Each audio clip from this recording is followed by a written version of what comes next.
주기도문 세 번째, 이름이 거룩히 여김을 받으시오며에 대해서 살펴보려고 합니다. 주기도문을 통해서 기도의 본을 보여주고 기도의 모범을 보여주는데, 지난주에는 앞부분 첫 번째 기도의 대상이 되시는 하늘에 계신 우리 아버지여 라는 부분을 살펴보았습니다. 그래서 지난주에 살펴보았던 적용 부분만 함께 읽어보고요. 3가 이름이 거룩히 여김을 받으시오며 시작하겠습니다. 읽겠습니다. 하늘에 계신 우리 아버지여란 같이 읽겠습니다. 시작.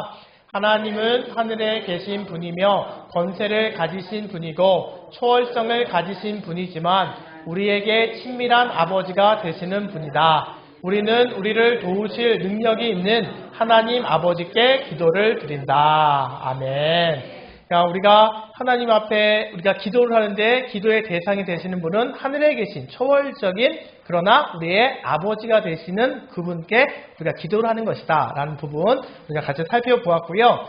오늘은 이어서 제3강 이름이 거룩히 여김을 받으시오며 라는 내용에 대해서 한번 살펴보도록 하겠습니다.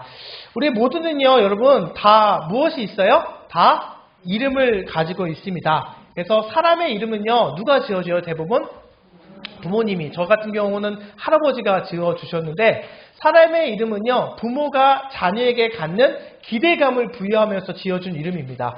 그래서 이름은 할아버지께서 지어주셨는데, 제 어머니한테 제가 대학교 입시 준비 중에 혹시 제가 신학교 준비할 때 혹시 면접 볼 때 이름의 뜻이 뭐냐고 물어볼 수 충노라는 이름이 흔한 이름은 아니잖아요. 그래서 어머니한테 여쭤봤어요. 이름은 할아버지가 지으셨는데 저희 할아버지는 믿음 생활하시지 않으신 분이셨거든요.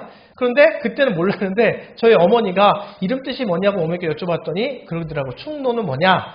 늙어 죽을 때까지 하나님께 충성하는 것이다 라고 이렇게 이름을 지어줬다고 하시더라고요. 물론 할아버지께서 지어주셨기 때문에 그런 뜻은 아닌 것 같은데, 그때부터 제 이름의 뜻은 늙어 죽을 때까지 하나님께 충성하는 삶을 살아야겠다라는 마음 가운데 살아가고 있습니다.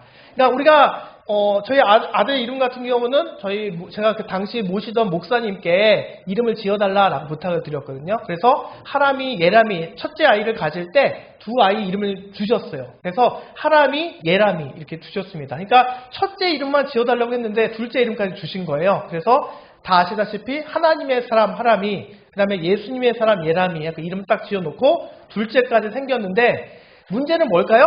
생각지 않게 셋째, 저희 계획에 상관없이, 저희들의 계획과 상관없이 셋째가 생기게 되었고, 우리 목사님께서는 지어주지 않으신 상태로 제가 이제 교육지를 옮기게 되었습니다. 그래서 저희들이 막 고민을 했어요. 셋째는 어떻게 해야 되느냐, 이어져야 될 거 아니에요. 하나님의 사람, 예수님의 사람, 그러면 뭐가 돼야 돼요? 삼위일체니까 성남이가 돼야 되는데 윤성남 너무 이상하잖아요. 윤성남 너무 이상해서 고민을 너무 많이 했습니다. 그래서 찾아봤더니 여러 가지 이름들이 있더라고요. 보람이라는 이름이 있더라고요. 이게 뭐냐면 뭘까요? 저처럼 고민하는 사람이 있더라고요. 네이버 봤더니 하람이 예람이를 지었는데 셋째 이름을 뭘로 지을지 모르겠어요. 이랬더니 누가 대답을 하기를 보람이로 지을 수 있어요. 이런 거예요. 왜 보람이냐? 보혜사 성령님이니까 보람이라고 하라는 거죠. 근데 그것도 저희가 입장에서 마음에 들지 않아서 저희 막내 이름이 세람인데, 왜 세람이라고 했느냐면 세상에 빛과 소금이 되는 사람이 되어라 라는 뜻으로 이제 세람이라는 이름을 지었습니다.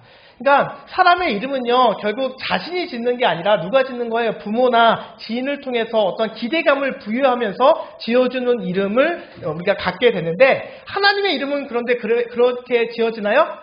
아니죠. 인간이 만든 것이 아니라 그분 자신이며 하나님의 자신의 속성을 그대로 담아서 우리에게 알려주신 것입니다. 그러니까 하나님의 그 이름 자체는요, 그분 자신이 된다라는 거예요. 그러니까 사람은 태어나면서부터 이름을 받고 그 이름을 가지고 관계를 하고 그 이름은 평생 그 사람을 드러내게 됩니다. 그러나 그래서 부모들은 종종 이름을 지을 때 심사숙고하고, 또는 믿지 않은 사람은 어디까지 가요? 철학관 가갖고 이 아이가 세상 가운데 이름을 알리고 또 좀 건강하게 자라는 것 해서 막 그렇게 이름을 짓잖아요. 평생 이 이름을 가지고 살아야 되고 그게 평생 따라다니니까 그 다양한 이름을 짓게 되는데, 여러분 이름이 참 다양하잖아요. 그래서 어떤 분이 알아봤대요. 실제 있는 이름입니다. 이름은 문지인데 성이 신이래요. 뭐예요? 신문지라는 이름이 실제로 있대요, 여러분. 그리고 이름은 재민인데 성이 수래요. 그건 뭐예요? 수재민. 또 이름은 길련인데 성이 주래요. 뭘까요?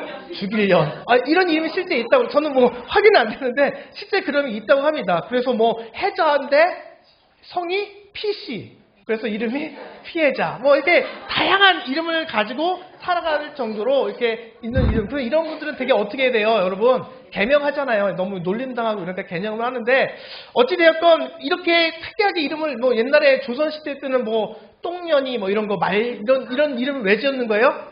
그렇게 이름을 지어야 오래 산다라는 이름이 있기 때문에 그렇게 지은다고 하잖아요. 저희 어머니도 뭐 이거 좀 프라이버시와 관련되지만 저희 어머니가 안 계시는 관계로 저희 어머니가 이름이 원래는 명자 월자를 쓰셨어요. 명월이. 근데 놀림을 하도 당했대요. 기생 이름이잖아요. 명월아. 그래서 저희 큰아버지가 재수씨가 되는 저희 어머니한테 그렇게 놀렸대요. 맹월이 그래갖고 상처가 되셔가지고 개명할 때 개명사유 올려야 되잖아요. 개명사유에 그걸 딱 쓰시고 성함을 은혜 해자였고 은자 해자로 바꾸셔서 이제 김은혜라는 이름으로 이제 살아가고 계신데, 그만큼 이름을 통해서 관계를 맺기 때문에 이름을 통해서 우리가 갖는 이름은 그렇게 중요한 의미를 갖고 있다라는 것입니다. 성경에서도 보면요, 이름이 여러 가지 이름이 있는데 다 뜻이 있고 그 이름대로 살아가잖아요. 아브라함은 어떤 뜻을 갖고 있어요? 열국의 아버지. 야곱은 그 인생 자체가 속이는 자. 모세는 뭐예요? 건져냄을 당했죠? 건져내다. 예수는 여호와가 구원하신다. 베드로는 반석이라는 그런 뜻을 갖고 있듯이 다양한 이름을 갖고 있는데, 오늘 우리가 살펴보는 주기도문에서 보면 어떻게 얘기하고 있어요? 그러므로 너희는 이렇게 기도하라. 하늘에 계신 우리 아버지여. 기도의 대상을 이야기하고 그 이름이 거룩히 여김을 받으시오며 라고 이야기하고 있습니다. 우리가 서론에서 우리가 이야기했을 때 이 주기도문을 살펴봤을 때 첫 번째 나온 게 기도의 대상이다 그랬고요. 그 다음에 이어지는 세 가지가 뭐라고 했어요? 하나님 중심의 기도, 하나님께 영광을 위한 기도고, 그 뒤에 이어지는 세 가지가 우리의 삶을 위한 기도다라고 말씀을 드렸는데, 하나님의 영광을 위한 기도 첫 번째가 뭐냐면 이름이 거룩히 여김을 받으시오며 라는 뜻입니다. 그러니까 이 하나님의 이름의 신성함이 삶의 모든 면에서 드러나야 된다. 따라서 하나님의 이름은 하나님이 어떠한 분이신지를 우리에게 설명해주고 말씀해준다는 거예요. 우리가 기도할 때 하나님의 이름이 거룩히 여기는 삶을 살아가야 되는데, 그 이름의 거룩함을 우리가 알고 우리가 그 영광을 돌리는 기도의 모습이 있으셔야만 한다는 것입니다. 그래서 하나님의 이름은 무엇이냐? 하나님 자신으로 그분의 속성과 다양한 무엇으로 드러난다? 활동으로 드러나게 된다는 거예요. 그래서 하나님 이름은요, 그 인격 그 자체시고요, 우리는 하나님의 이름 그 자체에 먹칠을 하는 인생을 살아가서는 안 된다는 거예요. 우리는 하나님을 믿는 백성으로서 하나님의 이름이 거룩히 여김을 당할 수 있도록, 거룩히 여기도록 우리가 살아가야 되지, 우리가 이 하나님의 이름에 먹칠되는 인생을 살아가서면 안 된다라는 거예요. 그래서 하나님의 이름을 연구해서 이제 몇 가지로 이게 성경학자들이 하나님의 이렇게 연구해서 이름을 연구해서 나타냈는데, 하나님의 이름은 참 많은 이름이 있는데 그 중에 하나님의 이름의 특징이 뭐냐면, 하나님의 이름은요 무엇을 드러낸다? 하나님의 위대하심을 드러낸다라는 것입니다. 그래서 이 위대함을 드러내는 이름 중에 첫 번째 이름은 무엇이냐면, 많이 들어보셨을 텐데 여러분, 엘로힘 하나님 많이 들어보셨죠? 엘로힘이라는 하나님에 대해서 많이 들었을 텐데, 이 엘로힘이라는 뜻은 뭐냐면 강하고 능력이 있으신 하나님이라는 뜻을 갖고 있습니다. 구약에서 약 2500번 언급해주고 계신데, 이 의미는 무엇이냐면 강하고 능력이 있으신 하나님, 이 뜻은 만물을 창조하신 하나님이다라는 것입니다. 만물을 창조하신 하나님, 태초에 하나님이 천지를 창조하셨다라고 사용할 때 그 엘로힘 하나님의 의미로 사용하고요. 두 번째 이 의미는 뭐냐면 인간을 창조하시고 그들에게 복을 주신 하나님. 이때 이 창세기에서 주로 이 사용되는 하나님의 이름이 엘로힘 하나님인데, 이 엘로힘 하나님의 의미는 무엇이냐면 하나님의 위대함, 강하고 능력이 있으신 하나님이다라는 뜻으로 그 이름이 사용된다라는 거예요. 그러니까 우리가 하나님에 대해서 어떤 분이신지를 알기 위해서는 이 이름에 대해서 다 알고 그런 하나님의 이름에 먹칠되는 인생을 살아가서는 안 된다는 거예요. 두 번째 하나님의 위대하심을 알리는 이름은 뭐냐면 엘 샤다이라는 이름입니다. 이거는 뭐 많이 듣지는 않으셨을 텐데, 엘로힘에 비해서 많이 듣지는 않으셨을 텐데, 이 역시도 엘 샤다이라는 이름으로 사용되는데, 이 뜻은 뭐예요? 전능하신 하나님이라는 뜻을 갖고 있습니다. 그래서 창세기 17장에서 보면 아브라함이 99세 때에 여호와께서 아브라함에게 나타나서 그에게 이르시되 나는 전능한 하나님이라 할 때 단어가 엘 샤다이라는 하나님의 이름이 사용됐다는 거예요. 그래서 전능한 하나님이라 너는 내 앞에서 행하여 완전하라 라고 그렇게 말씀하고 있다는 거예요. 엘 샤다이, 전능하신 하나님. 첫 번째 엘로힘, 강하고 능력이 있으신 하나님, 이 이름의 뜻에 두 번째 전능하신 하나님이라는 이름을 갖고 있고요. 또 세 번째는 하나님의 이름은 엘 엘리온이라는 뜻을 갖고 있습니다. 그 뜻은 뭐냐면 지극히 높으신 하나님. 그러니까 우리가 히브리어까지는 이렇게 알 필요는 없으시겠지만 하나님의 이름 안에 이런 의미가 있다는 것을 우리가 꼭 아셔야 된다는 거예요. 첫 번째는 엘로힘 하나님, 강하고 능력이 있으신 하나님. 두 번째 엘샤다이 하나님, 전능하신 하나님. 세 번째 엘 엘리온 하나님, 지극히 높으신 하나님. 이건 뭐냐? 하나님의 유일성과 초월성을 강조하는 뜻으로 갖고 있다는 거예요. 아브라함이 소돔 왕에게 이르시되 천지의 주제시오 지극히 높으신 하나님 여호와께 내가 손을 들어 맹세하노니. 이 지극히 높으신 하나님, 이게 엘 엘리온이라는 하나님의 이름이 사용되었다는 거예요. 이것이 이 세 가지 이름이 다 뭐예요? 하나님의 위대하심을 드러내는 이름. 그러니까 이 하나님의 위대하심에 먹칠되는 삶을 살아가서는 안 된다. 우리가 그것을 기도하는 자로서 기도함을 통해 먹칠되는 인생을 살아가지 않도록 우리가 그렇게 기도해야 된다는 거고요. 두 번째 하나님의 이름은 어떤 또 의미를 갖고 있냐면 하나님의 무엇을 드러낸다? 신실하심을 드러낸다라는 거예요. 그래서 이 신실하심을 드러내는 하나님, 이것도 많이 들으셨을 건데요. 어떤 이름이에요? 여호와 하나님. 이게 또 다른 단어로 야훼 하나님. 아시죠 여러분?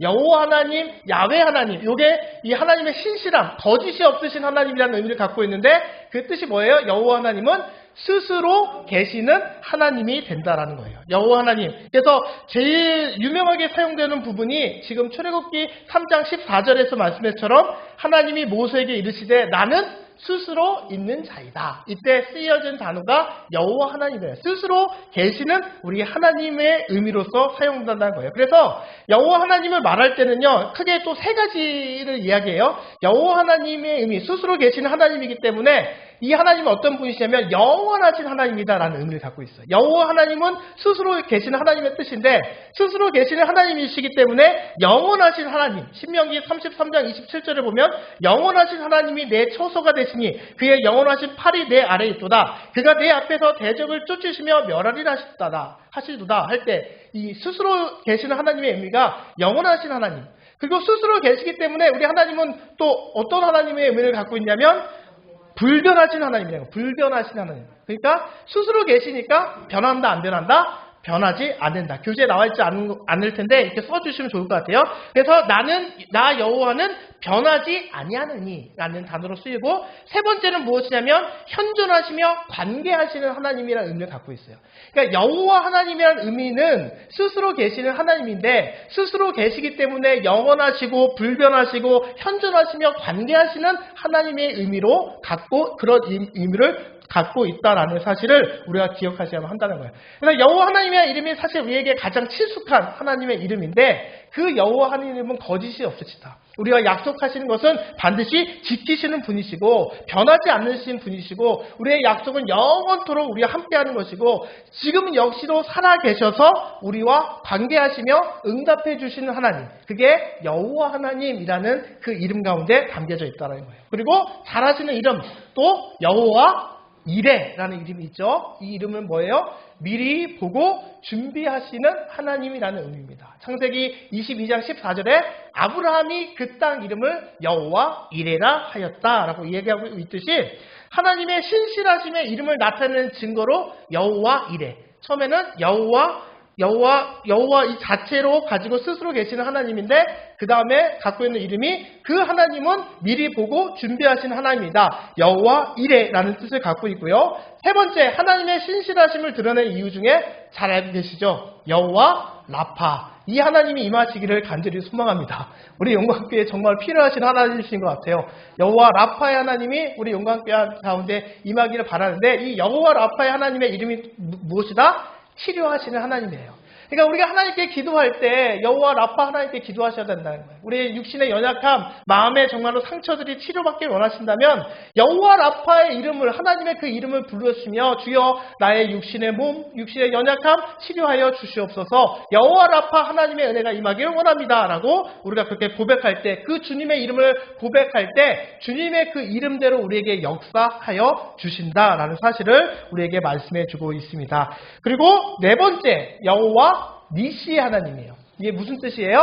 승리의 깃발이 되시는 하나님. 다 아시는 내용인데 한번 정리하는 차원에서 이름을 정리해보면 여호와의 니시, 모세가 제단을 쌓고 그 이름을 여호와 니시라 하고 이르되 여호와께서 맹세하시기를 여호와가 이 아말렉과 더불어 대대로 싸우리라 하셨다 하였더라. 이 장면이 유명한 장면이잖아요. 여호사가 아말렉과 밑에서 싸우고 모세는 산 위에 올라가고 어떻게 돼요? 두 손을 들면 이기고 내리면 지는 장면 가운데 있는 장면이죠. 그래서 여호와 니시, 여호와의 니시 뭐예요? 승리의 깃발이 되시는 하나님.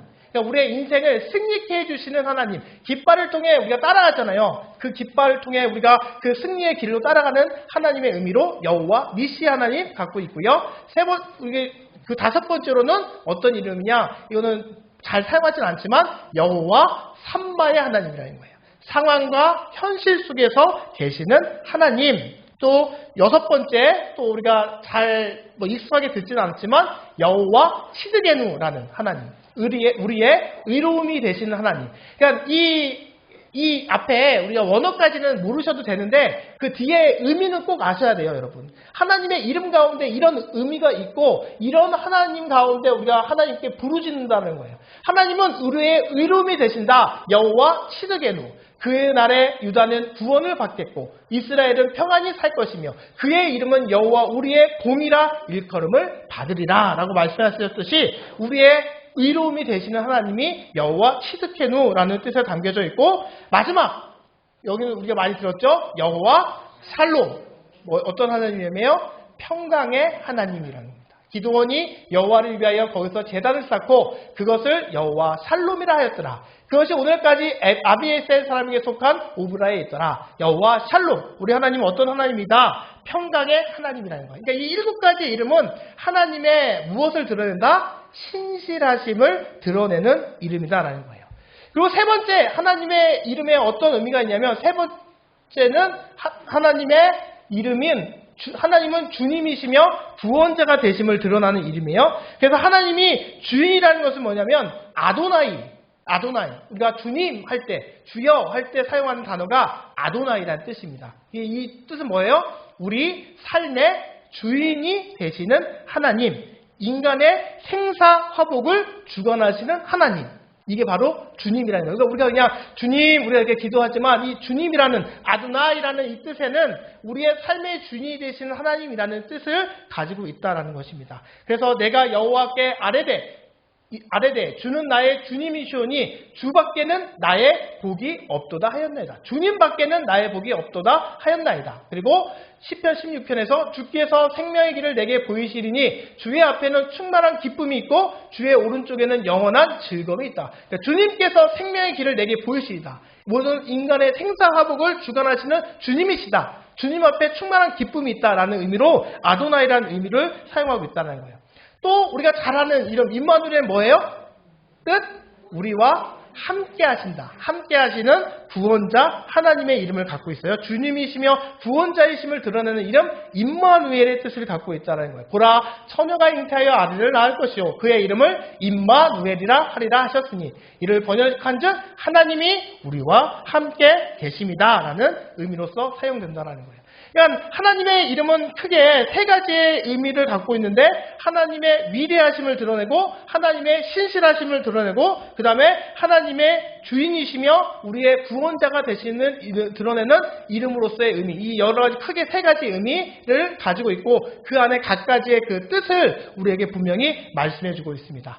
지금까지 이제 우리가 하나님의 이름을 쭉 살펴봤어요. 그리고 그 이름 가운데 우리가 이 이름을 먹칠해서는 안 된다라는 사실까지 우리가 고백하게 되었는데 이제 그러면 우리는 하나님의 이름이 거룩히 여김을 받도록 무엇을 해야 된다는 거예요?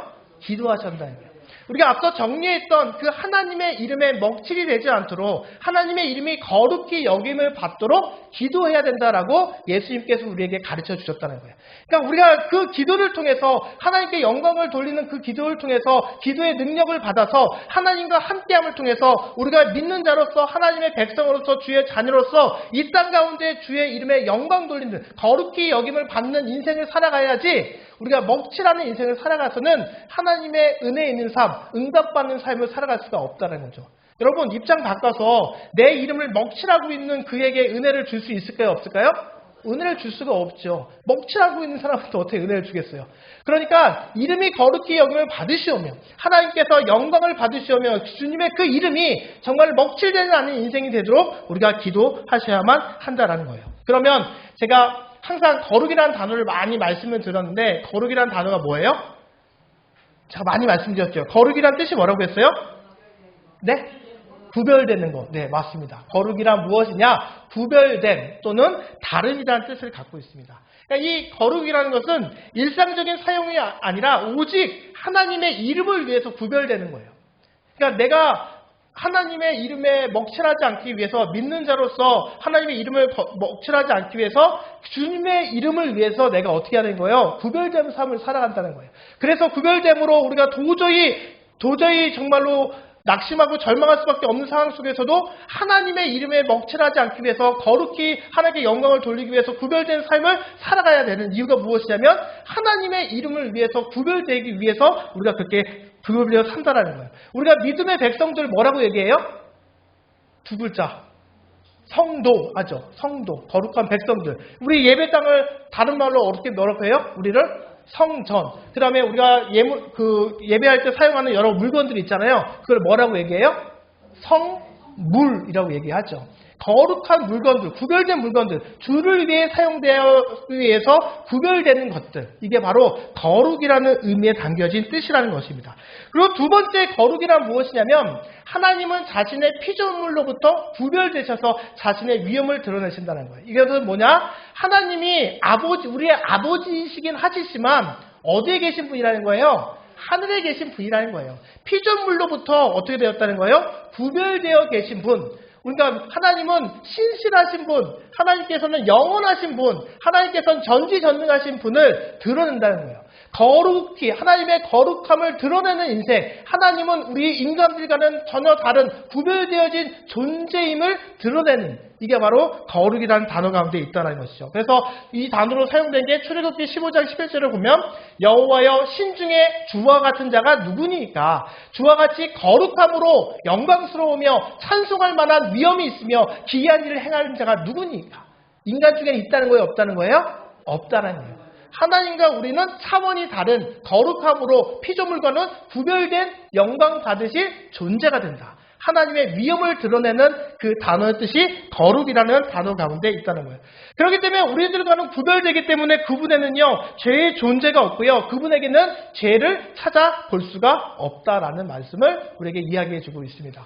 그리고 세 번째 이름은 뭐예요? 하나님은 세 번째로 뭐냐? 죄로부터 구별되셔서 그분의 도덕적 순결과 의를 말해준다는 거예요. 그러니까 하나님은 거룩하시기 때문에 우리와 구별되기 때문에 2번과 연결되는 건데 거룩하고 구별되기 때문에 하나님에게는 죄가 있어요? 없어요?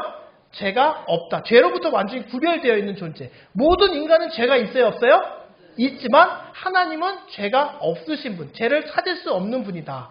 여호와의 산에 오를 자가 누구며 그의 거룩한 곳에 설 자가 누구인가? 곧 손이 깨끗하며 마음이 정결하며 뜻을 허탄한 데 두지 아니하며 거짓 맹세하지 않으려는 자다. 거짓이 없어야 돼. 죄가 없는 자만이 하나님께 갈 수 있다. 하나님은 왜냐? 공의로우신 분, 죄가 없으신 분이기 때문에 그렇다는 거예요. 시편 8편 여호와 우리 주여 주의 이름이 온 땅에 어찌 그리 아름다운지요 주의 영광이 어떻게 됐다? 하늘을 덮었나이다 라고. 하나님께는 죄를 찾아볼 수 없고 죄가 없다. 이게 거룩이라는 단어 가운데 있다라는 것을 우리에게 설명해 주고 있습니다. 그러면 이어서 거룩이라는 단어를 우리가 살펴봤는데 그러면 전체적으로 이름이 거룩히 여김을 받으시오며 라는 의미는 무엇일까? 하나님의 이름을 살펴봤고요. 거룩이라는 단어의 의미에 대해서 살펴봤어요. 그러면 이름이 거룩히 여김을 받으시오며 라는 이 뜻은 무엇일까? 이 의미가 우리에게 이제 실질적으로 오늘 공부에서 가장 중요한 의미가 될 텐데 첫 번째는 무엇이냐면 하나님의 거룩함이 온 세상 가운데 어떻게 된다? 드러나야만 한다는 거예요. 그러니까 우리가 하나님의 영광을 드러내는 삶을 살기 위해서 기도해야 되는데 하나님의 영광을 드러내기 위해서 우리의 삶이 어떻게 된다는 거예요? 하나님의 거룩함을 드러낼 수 있는 그런 모습이 되어야 한다는 거예요. 그러니까 우리가 기도 없이 그 삶을 살아갈 수 있을까요? 없을까요? 없죠.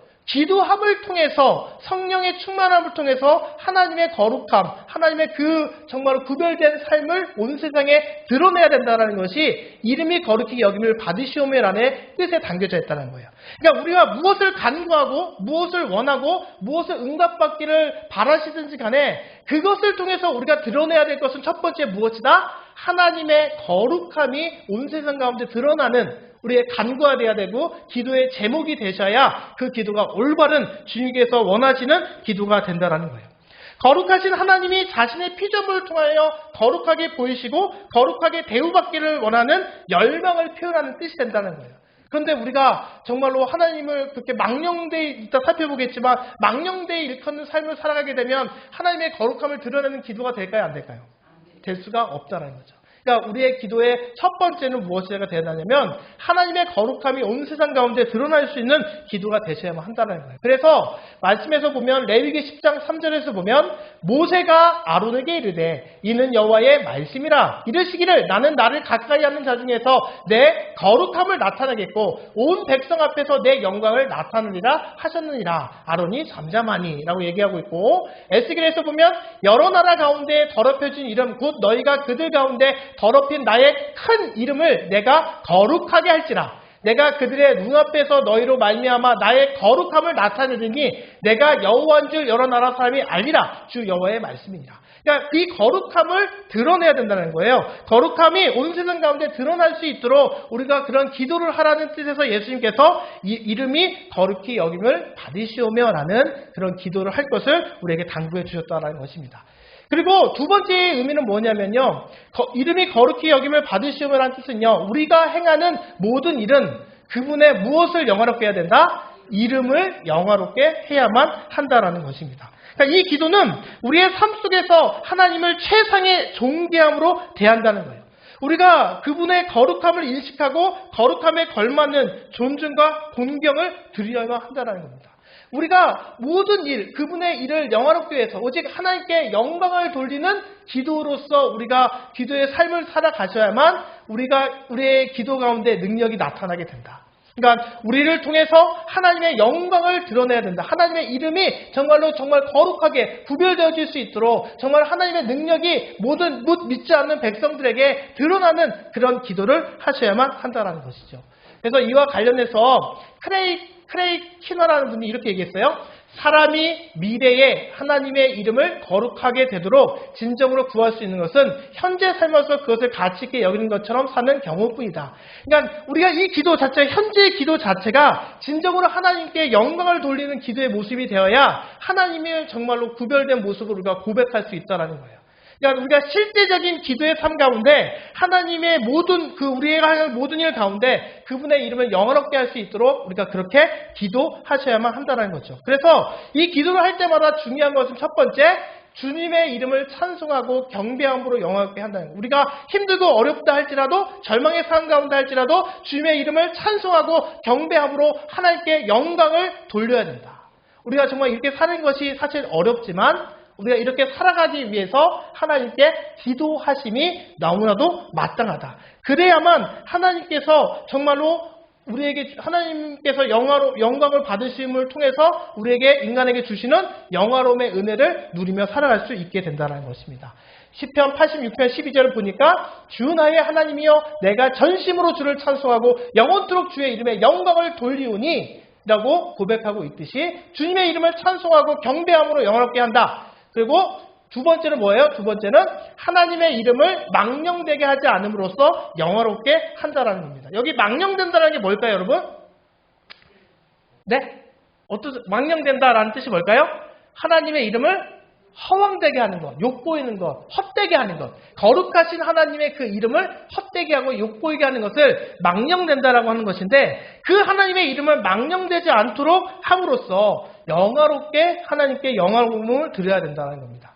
너는 내 하나님 여호와의 이름을 망령되게 부르지 말라. 여호와는 그의 이름을 망령되게 부르는 자를 죄 없다 하지 아니하리라 라고 말씀하고 있죠.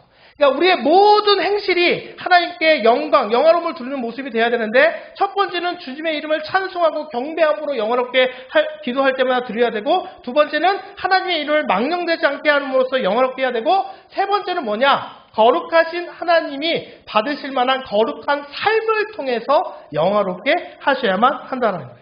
하나님의 뜻은 이것이니 너희의 거룩함이다 라고 얘기합니다.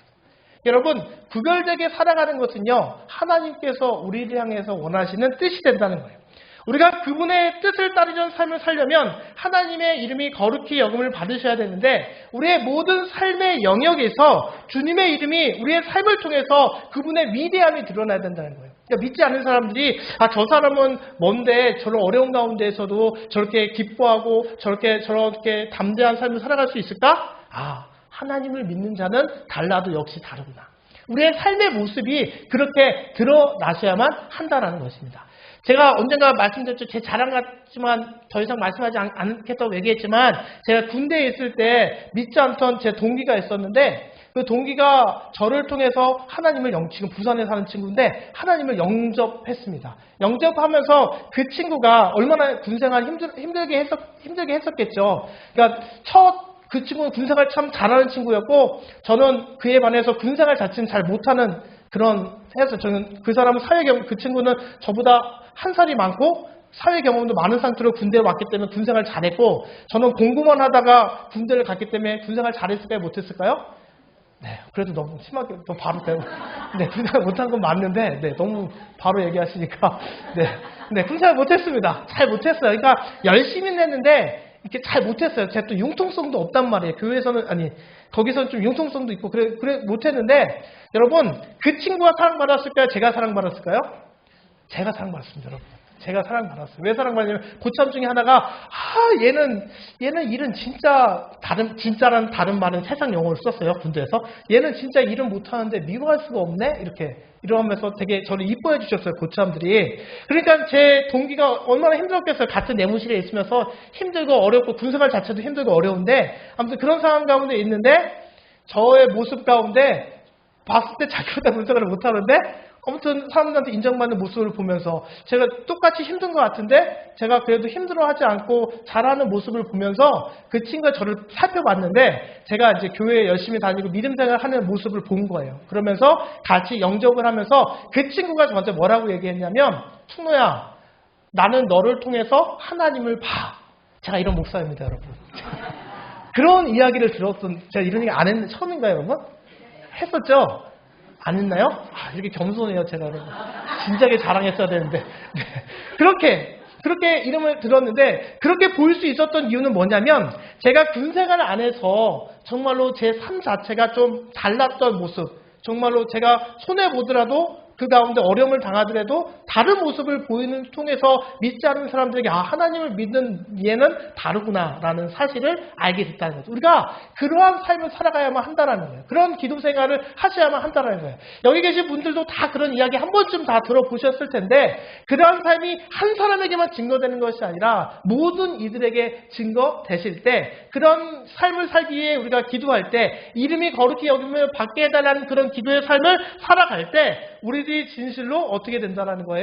하나님께 은혜 있는 삶을 살아갈 수 있게 되고, 그런 자에게 하나님께서 복을 주신다는 거예요.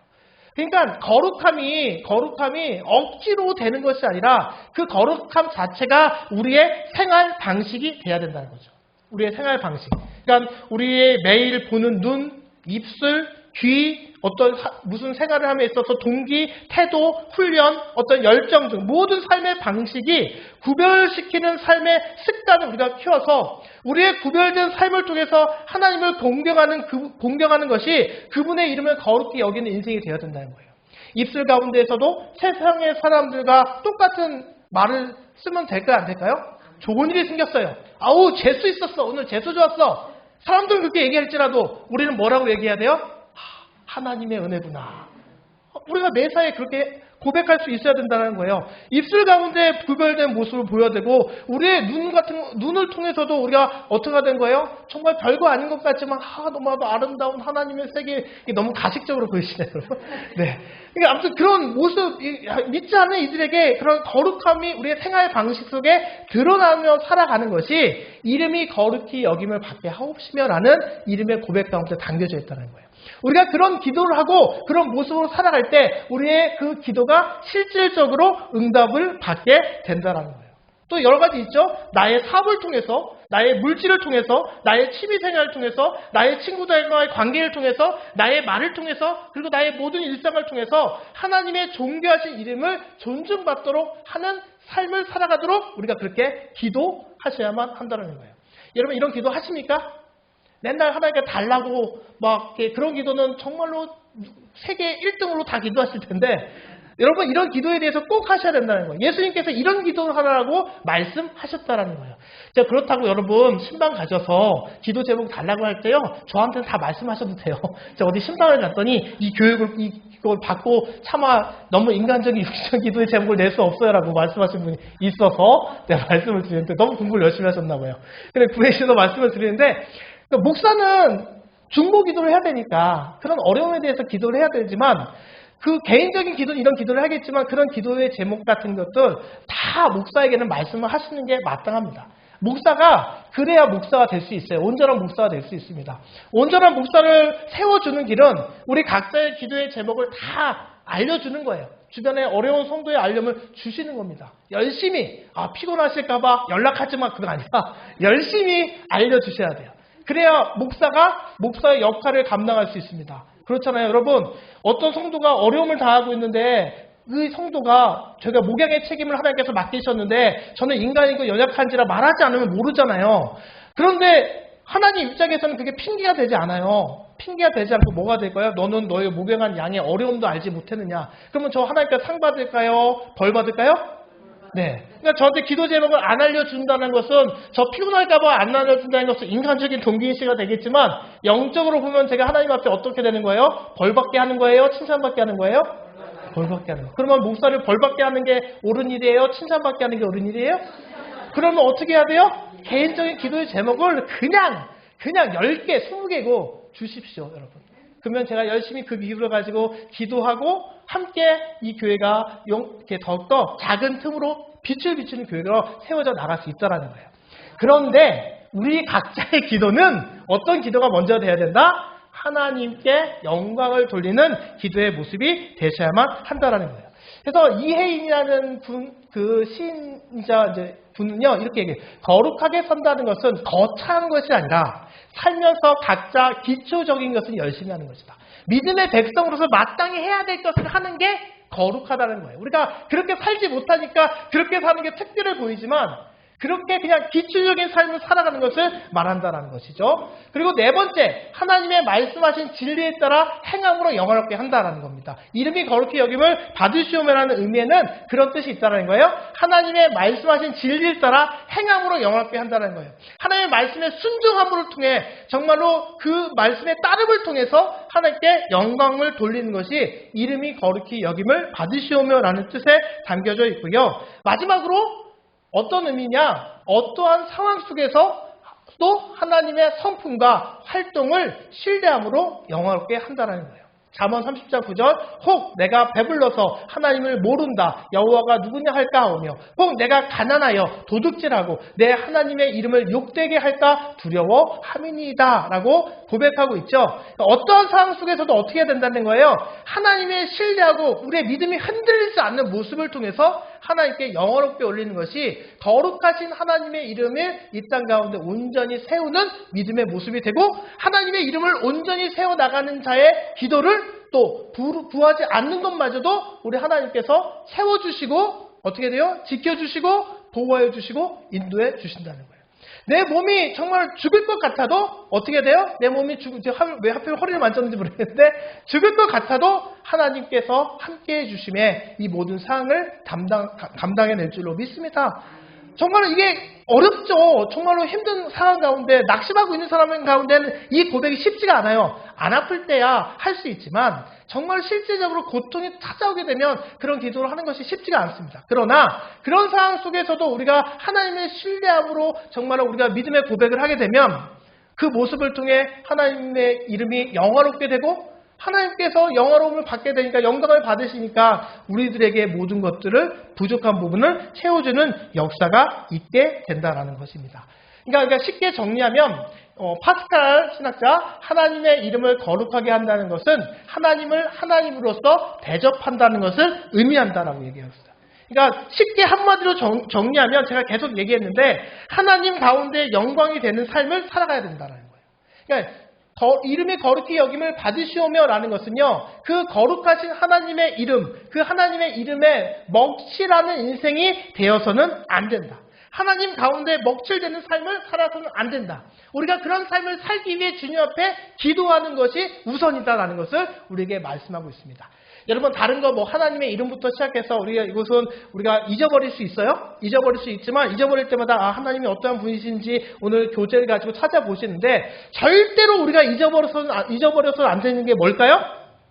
하나님의 이름을 먹칠해서는 안 된다. 하나님께 기도하실 때 주님 제가 어떤 상황 가운데 있다 할지라도 어떤 모습 가운데 있다 할지라도 하나님의 이름을 먹칠하는 인생이 되지 않게 하여 주시옵소서 라고 반드시 그 기도의 고백 가운데 이 기도가 항상 고백되어질 수 있길 바라요. 주시는 분도 하나님, 가져가시는 분도 하나님인데 아버지 그 모든 상황 가운데 하나님의 뜻이 이루어지길 원하고 제 삶이 하나님의 이름을 먹칠내지 않게 하여 주시옵소서. 그러면요 여러분 심중에 우리가 잊고 있는 아르지 않는 것까지도 우리 하나님은 알고 계시기 때문에 하나님의 이름을 먹칠하지 않는 자들에게 하나님께서 반드시 충만한 은혜를 기도의 응답을 허락해 주실 줄로 믿습니다. 여러분 중요한 게 뭐예요? 오늘 배운 게 핵심이 뭐예요? 하나님의 이름에 먹칠되는 삶을 살아서는 안 된다. 이 핵심을 붙잡고 늘 기도하시는 우리 모두가 되셨으면 좋겠습니다. 오늘 말씀을 한번 적용의 부분, 이제 정리한 부분인데요. 같이 읽겠습니다. 시작! 이 기도는 하나님의 이름, 즉 하나님의 위대하시고 신실하신 인격에 합당한 최고의 찬송과 예배와 영광을 드림으로써 하나님을 존중하며 우리의 삶의 모든 영역을 통해서 아버지의 존귀함과 거룩함이 드러남으로써 주의 이름이 온 땅에서 높임을 받으시기를 바란다는 기도이다. 네, 이름이 거룩히 여김을 받으시오며 라고 예수님께서 제자들에게 주님, 기도는 어떻게 하는 것이냐고 물어봤을 때 가르쳐 주신 기도의 대상이 하나님이라는 것을 말씀해 주시면서 이 이야기를 첫 번째로 하셨다는 거예요. 우리의 기도의 시작이 이러한 기도가 되셔야만 한다라는 것입니다. 칼뱅이라는 신학자가 이렇게 얘기했어요. 하나님께서 받아 마땅한 그분 자신의 영광을 받아야만 한다. 무엇을 통해서? 우리의 삶을 통해서. 우리의 믿음의 고백을 통해서 우리가 그렇게 살아가셔야만 한다는 것입니다. 그래서 적용 부분만 우리가 살펴볼게요. A. 이름이 거룩히 여김을 받으시오며라는 기도를 기억하며 당신의 삶에서 주님의 이름이 소홀히 여겨지거나 합당치 않게 또는 가볍게 드러나지 않도록 하라. 여러분 꼭 기억하시기 바랍니다. 우리가 우리의 삶 속에서 주님의 이름이 소홀히 여겨지거나 그러니까 주님의 일이 뒤로 미뤄지거나 우선순위에서 미뤄지거나 합당치 않게 주님의 이름을 정말 합당치 않게 사용하거나 주님의 이름을 너무 가볍게 드러나지 않도록 우리의 삶이 그런 삶을 살아가셔야만 한다는 겁니다. 두 번째, 당신은 하나님의 이름에 합당한 영광을 돌리는 삶으로 부름을 받았고 그것을 위해 기도해야 하는 하나님의 자녀이다. 지금 당신이 서 있는 삶의 현장이나 하는 일이 하나님의 이름에 합당한 영광을 드러내지 못하고 있다면 과감히 그분의 이름에 합당한 영광을 위한 모습과 삶으로 결단하며 어떻게 해라? 돌아서라. 이 돌아서라는 몇 도예요, 여러분? 몇 도로 돌아서라는 걸까요? 한 50도? 60도? 360도가 아무도 안 나오시네요? 180도 돌셔야 된다. 한 60도만 돌리면 되겠지. 이러면 안함만 못한 거예요, 여러분.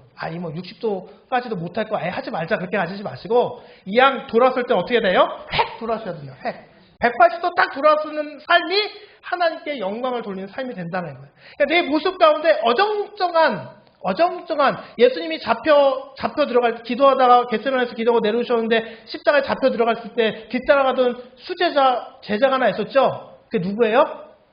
베드로가 따라가다가 베드로가 이렇게 처음 다른 사람 제자는 다 도망갔잖아요. 베드로 수제자라고 도망가진 않았는데 베드로가 따라가잖아요. 따라가는데 잡혀가고 있는 예수님을 잡고 가는 사람들이 딱 뒤돌아가고 베드로 보니까 베드로 어떻게 했어요? 이렇게 모른 척을 이렇게 하는 거예요.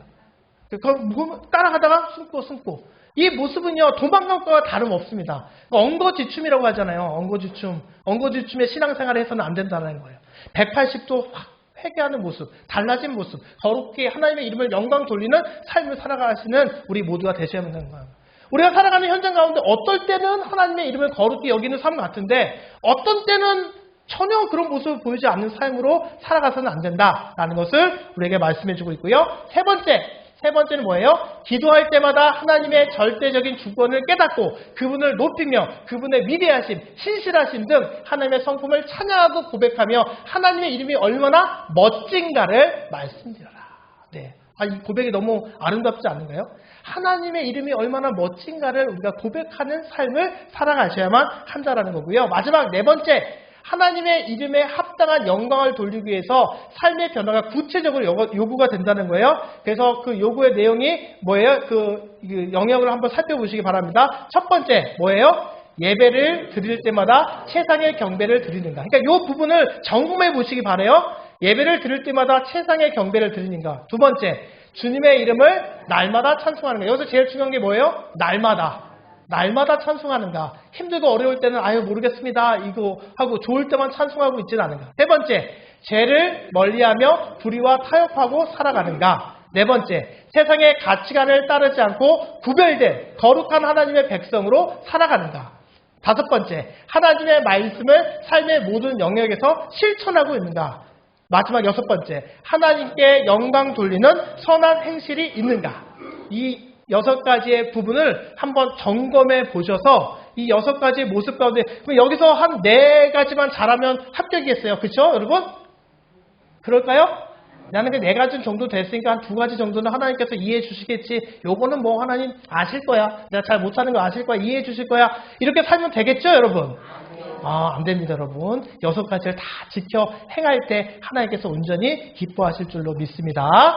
마지막으로 이제 우리가 한 주간 동안 이 기도를 읊조리면서 매일매일 이 기도를 하셨으면 좋겠는데요. 같이 읽겠습니다. 시작. 하나님 아버지, 저희가 아버지의 이름을 부를 수 있는 특권을 주셔서 감사합니다. 저희로 하여금 아버지의 이름을 높이며 그 이름을 영어롭게 할 수 있도록 도와주시옵소서. 혹시라도 아버지의 이름의 명예를 훼손하지 않을 수 있도록 저희의 생각과 말과 행동을 거룩하게 인도하여 주시옵소서. 저희의 삶이 하나님께서 받으실 만한 삶이 되도록 늘 아버지께서 말씀하신 진리를 따라 행하게 하시며 어떠한 상황 속에서도 하나님을 신뢰하며 경외하는 삶이 되게 하여 주시옵소서. 예수님의 이름으로 기도하옵나이다. 아멘. 여러분 한 주간 이 기도의 고백 매일매일의 삶 가운데 하시기를 바라고요. 이 기도대로 살아가시는 우리 모두가 되실 수 있기를 주님의 이름으로 간절히 기원합니다.